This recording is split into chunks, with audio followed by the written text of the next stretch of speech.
Showing you lower Manhattan, and everything is actually in pretty good shape now as we work into clear. This is the news leader, ABC 7 Eyewitness News. Tonight, concern and outrage from parents about a party where a stripper performed for high school football players. Plus, we're live in Denver for a wrap-up of tonight's showdown between the Giants and the Broncos.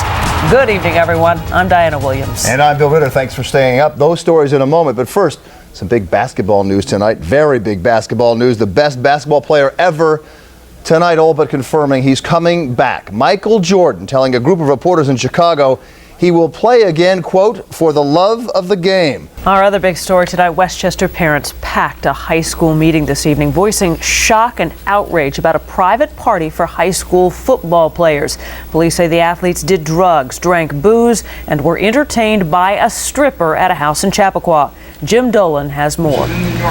It was a packed meeting, but there was no yelling or fist pounding, just a room full of parents who were shocked and worried and wondering what to do next. And Principal Kathy Mason did not sugarcoat it, saying last week's incident was maybe most disturbing because the kids don't even seem to know what they did wrong. The frightening part of it was in dialogues informally from the moment we found out about this, our kids were not enraged by this. Our kids were saying, this is no big deal.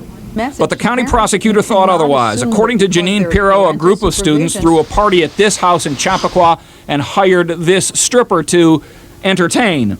She did, according to the prosecutor, with the full knowledge of one of the boys' parents. Some members of the football team organized the party, but it apparently wasn't just athletes who attended. There were young women as well as young men. There were athletes and non-athletes. There were identified class leaders and young students here who have not assumed those positions. But if kids weren't outraged, parents here say they were.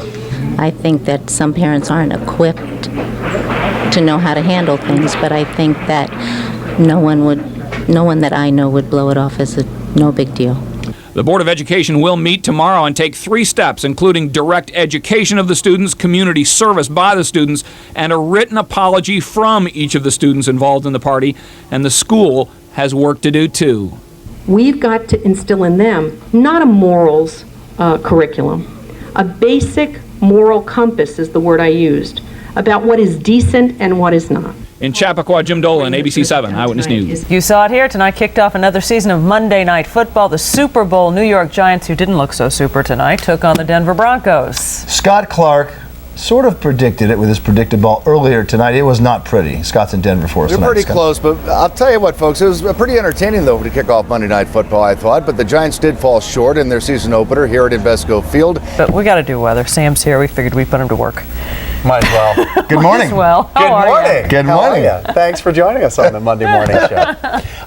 And most of you sitting through the city with 1.25 inches of rain. Inch and a quarter? 1.25 inches. That was the rainfall total for the park. Walk over to the wall. We'll show you what it looks like.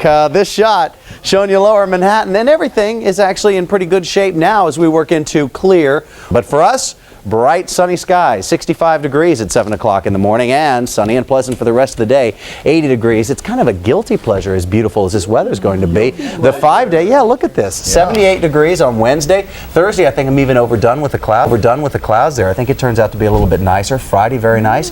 Saturday, beautiful, cool, pleasant days. That's the news for now. Thanks so much for watching. Have a good morning, everyone. I'm Diana Williams. And I'm Bill Ritter. Nightline is up next, and Eyewitness News returns in just a few hours at 5 a.m. with live election coverage from the polls. For all of us here, Sam, Scott, and Denver, the entire team, have a great morning. See you tomorrow. What'd you guys?